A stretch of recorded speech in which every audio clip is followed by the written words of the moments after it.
Happy Friday and happy Fridays with Fidelman. I'm Cheryl Fidelman, the Conscious Codependence Coach and the founder of the Conscious Codependence Academy. Today's topic on Fridays with Fidelman is codependency normal? Big question. I hear it all the time, but isn't that normal? And for a lot of us codependents, it's hard for us to tell what is normal or what is an acceptable amount of a certain kind of behavior from somebody else or from ourselves. What is an acceptable amount of repression or disassociation, or what is an acceptable amount of not seeing eye to eye with another person? What is an acceptable amount of not feeling safe? Where do we draw the line at too much? Because a lot of us, it's hard to even feel what too much is. It's hard to even feel when we are exhausting ourselves. It's hard for us to even feel when we are putting our reality and safety in somebody else's hands. And it's hard for us to notice that, oh, I'm starting to get lost in somebody else. Number one, it's hard for us to notice it. And then sometimes there's that question, isn't that kind of normal? Well, how much are we supposed to lose ourselves in somebody else or in a job or with a family member? How much are we supposed to give of ourselves? What is an acceptable amount of dependency? What is healthy dependency? What is healthy interdependency? When does codependency start to feel when it goes into the red zone of I'm not actually living the fullest version of myself in that category? Because for a lot of us codependents, it's hard to even know what the fullest version of ourselves is. And if we don't know that how that is, how do we know that we're repressing it? So all of these questions inside of this fundamental question, is it normal? So all right, so I'm going to go into all of that, and please like or subscribe to my channel. Keep the comments coming. I love and appreciate them, and thanks for listening. And here we go. I'm going to interchange the word normal with common or typical. So is codependency common? So common. It's so common. But for those of us so I say often in my work and in my videos that not everything I think is going to resonate with every person, because each one of us codependents has our own unique combination of codependent behaviors or habits or tendencies, and so we don't all have the same ones. So you may not have the one where you're in a sort of illusion or confusion as to what is normal or appropriate.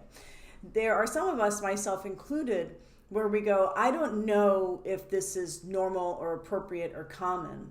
And so we actually do the things to cover up the codependency so that we can occur as normal or common.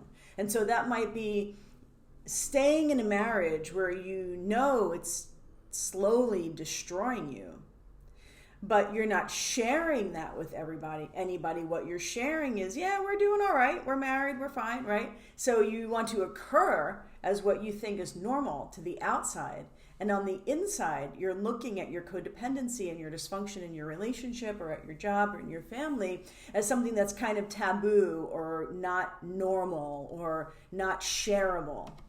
Or we stay in a job that is like sucking our soul, and we don't like the job. We're making money, right? And it's kind of normal to have a salary job or a 9-to-5 job that one just doesn't totally like, but that's kind of the normal thing that people do. And so a lot of us codependents lean into what we think is the ideal of normal, even though to us, it doesn't feel like good, and it doesn't feel aligned. And not feeling good or aligned, for some of us codependents, we go, but isn't that normal? Don't most people feel not aligned? Don't most people have a halfway decent marriage or a halfway decent job? Isn't that normal? One way that I want to suggest looking at the word normal is it's an ideal that we may think that we need to display or demonstrate. This is the ideal normal way. Even though that ideal normal way has nothing to do with your uniqueness, It doesn't include your heart or your vulnerability or your feeling safe or your gifts, talents, and passions, but it's an ideal or an idea of how we are demonstrating ourselves in our lives, but it's not really exposing or including our true nature or true self. Another example that I hear a lot in the conscious codependence recovery work that I do for myself personally and with my clients professionally, and this is something that I really experienced myself earlier on in my codependence recovery when I was in like dysfunctional relationship after dysfunctional relationship. It was kind of like, well, isn't it normal to want my partner to see me and understand me? Isn't that normal to want that? It might be normal to want that. And again, I'm using the word normal really loosely. I don't even think there is such thing as normal, but I think there's an addiction to an idea of this thing called normal. So I think that it is common to want somebody to want to see you and understand you. Really common. And what's also really common for codependence is we often want people to see us and understand us because we think we have the right to be seen and understood by our partner or husband or wife or our boss. Don't I have the right to be seen? Isn't that a normal want? But what that does is it blinds us from seeing and getting what they actually can see and understand. Because you might be wanting or needing something from them that they don't have the ability to provide you.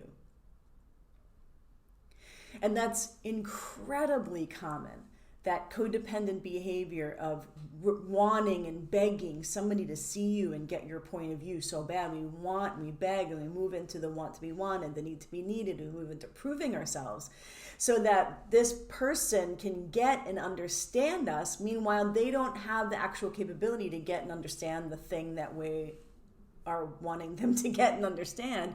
So our codependency blinds us from who people are. And also blinds us from ourselves. Because wanting and needing that thing might not actually really be something that you need. I put a video out a while ago, and I talk about this a lot in my work, is that codependence gives us the illusion of needs. That person seeing or understanding you might not actually be a real need. But we get caught in thinking that it is a real need, and if they would just see us and understand us, then this part of the relationship would be healed, or I would be healed, or I would be able to come out and exist and have permission to feel safe and exist, and I would be more of myself if they would just get me. And I think in codependence, it's very normal or common or typical of us to want things from people or think we need things from people that they are not. They don't have the ability or skill set to provide.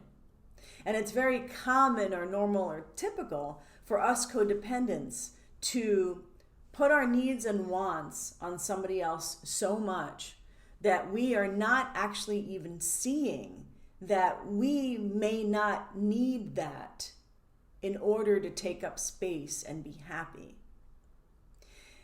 It's also very common or typical to want somebody else to be somebody that they are not. We want them to be the person, like become the person that would give us permission to exist in the way that they see us and understand us. So we kind of want them to formulate into a different person that would validate our existence, because ultimately it's what we need, is we need safety and validation of our existence. And this is incredibly common, to put that need and desire on another person. One of my probably most dysfunctional romantic relationships was about 10 years ago. Yeah, something like 12, 13 years ago. And there was so much arguing.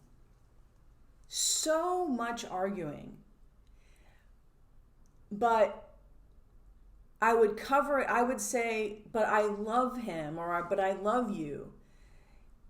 those of us codependents kind of see that, well, isn't that normal? I mean, if I love a person, aren't I supposed to fight with them all the time? And what's too much fighting? I mean, I love them and I'm not happy with X, Y, and Z, but isn't that normal? Are we supposed to be fighting all the time? Am I supposed to be repressing or giving in? And it is common, I think, and normal for a codependent to go, where is my threshold for not getting along? What is a normal threshold for simply not getting along with my partner? What's a normal threshold for being unhappy with myself? What's a normal threshold? What's a normal amount of not feeling worthy?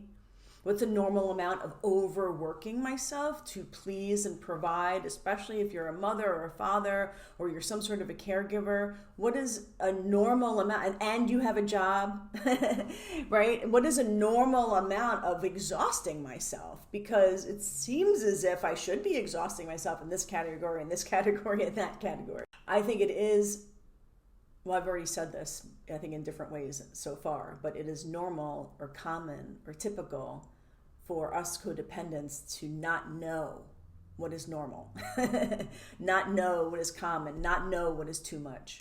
One of the beautiful and most amazing challenges of conscious codependence recovery is that our sense of normal starts to change. And what I mean by that is earlier on in our codependence, what may have seemed normal, the fighting or the unhappiness or not seeing eye to eye or begging to be seen or begging to be heard or working a job that just isn't aligned with you, it was an earlier part of your codependence, an earlier part of your level of being awake as a human. And then as you heal, those typical, common, normal things are not normal for you anymore because you feel different and you're more awake and you want to create a life that matches the level of awakeness and that matches the deeper connection that you have with your intuition. And so then it's challenging, but beautifully challenging, where sometimes we have to rearrange things, like maybe it's not this marriage, and how do I leave a marriage where there's kids and there's 20 years and sometimes people are married for a year and it's still really hard to leave. But now, how do I rearrange and recreate certain things in my life to match the current sense of normalcy that I want to have in my life? And simply, that current level of normalcy might mean I now know what feels aligned and doesn't feel aligned, and I only want to lean into the things that feel aligned. Because in the past, we had such a large threshold for things that weren't aligned, because non-inner alignment felt more normal, common, and typical. And as we move through our conscious codependence recovery, more inner alignment feels more normal, common, and typical. Yeah, I hope I said that in the right order. I think codependence is so common. And it's becoming less and less taboo to just come out and talk about it. But I think it's a human epidemic. And I also think that what's very common, myself included, is there are a lot of people, it's almost like a very, common human experience for a lot of us at some point to wake up and go, oh my gosh, I was just fully codependent and fully in my traumatic identity and fully on autopilot for the last 20 years or 30 years or 40 years or 5 years or 10 years. We wake up to our autopilotness, and autopilotness is incredibly common. My niche or demographic is I work mainly with analyzers and achievers who have achieved a decent level of success in their life, and codependence has put a cap on either where they're at in their romantic life or their academic life or their business professional life. So it's just that my style and skill set works best with real cognitive achievers and analyzers, people living from the neck up. But way beyond achievers and analyzers lie many, many, many codependents inside of many different archetypes of humans. So as we move along in our conscious codependence recovery journey, I invite you to make it to be a pioneer in the sense that in your world or circle or sphere of your life, that you lean towards sovereignty, independence of being, lean towards reprogramming your nervous system so that there is safety and love and trust in your nervous system, and that in your sphere of influence, no matter what size it is, that actually sovereignty, that you're an example that sovereignty and independence of being is way more common, typical, and normal than codependence. And I have my next free summit or series launches on Monday. So the link to sign up is down below in the description. 18 speakers talking on this very thing about how we can heal beyond our trauma and live from the point of view of our soul, which in my work, another way of saying that is being a sovereign, independent being and living from the point of view of your talents, gifts, and passions, your true nature, your true self, and that your reality is a full, complete, valid reality, regardless of other people's reality. So that you get to share realities as opposed to depend on their reality. So soulversustrauma.com, soulvstrauma.com. You can sign up, register for free. Launches on Monday. And what else did I want to share? So that series is free. There's a $97 VIP upgrade where we'll be meeting live next week for 6 conscious codependent classes in a row. If you can't make the classes, the recordings are in the Facebook group. This week's free and conscious codependence class was amazing. You guys all shared so beautifully. And with that VIP package, we get to meet for 6 days in a row in class next week. And also, my next 10-month expedited conscious codependence recovery program begins in June, and we're filling the class now.